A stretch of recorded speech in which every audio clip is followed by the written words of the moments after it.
Flying experience on board a plane in the UK, the Air France flight had to abort its landing after encountering severe winds. Gusts forced the aircraft sideways as it neared the runway, the pilot making the split-second decision to pull out and try again. We have a new image to show you tonight, which experts believe solves one of the world's great maritime mysteries, the location of Captain Cook's ship Endeavour. She's not been seen in 240 years, but divers believe they've just uncovered her final resting place. Plunging into waters off Rhode Island, archaeologists have uncovered pieces of Australian history. On the seafloor, a shipwreck believed to be the Endeavour. We've seen the sort of evidence that we've seen. I think I'm very confident that we have her. To the untrained eye, it's difficult to see, but this is the ship's cannon. The image generated from thousands of pictures taken at the bottom of Newport Harbour, believed to be the Endeavour's final resting place. We've taken wood samples from a number of the timbers on this site. The wood samples could be key into understanding whether or not this vessel is the Endeavour. Cook's famous ship is pivotal to the Australian story, but it came to a less than glorious end.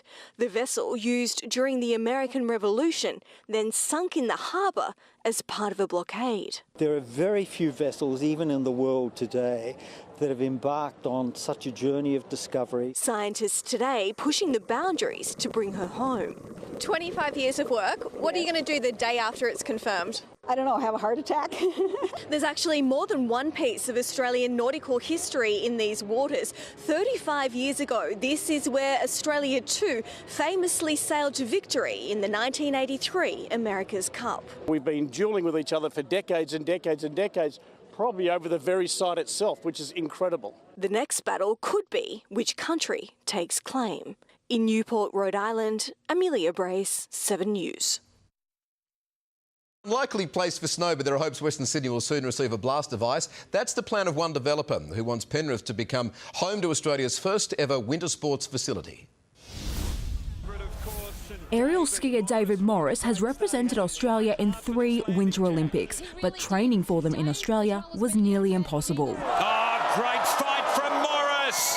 What about that? We just don't have the snow at the right time, so we are constantly overseas. We have some very poor facilities here in Australia for freestyle events anyway. A little pond out in Lilydale. Developer Peter Magnasalis believes he has the answer. Winter Sports World Indoor Snow Centre is and will be of high performance. Together with architect Tone Wheeler, they've spent the past 4 years creating the blueprint for an Australian first winter sports facility. The main feature of it is a big long slope, 300 metres, puts us into the top 10 of slopes. The design also includes a second 80-metre long play slope, an ice skating rink, ice and rock climbing and altitude training. To have another opportunity for people to experience it and get a bigger pool of people within the winter sports to give it more exposure would be massive. The developers say athletes aren't the only ones who'll benefit from this project. They're promising it will boost tourism for Penrith and create almost 1,000 jobs in Western Sydney. I think it's a fantastic opportunity. Penrith City Council says it's currently assessing the proposal. The developers are hoping to have the centre open by 2021.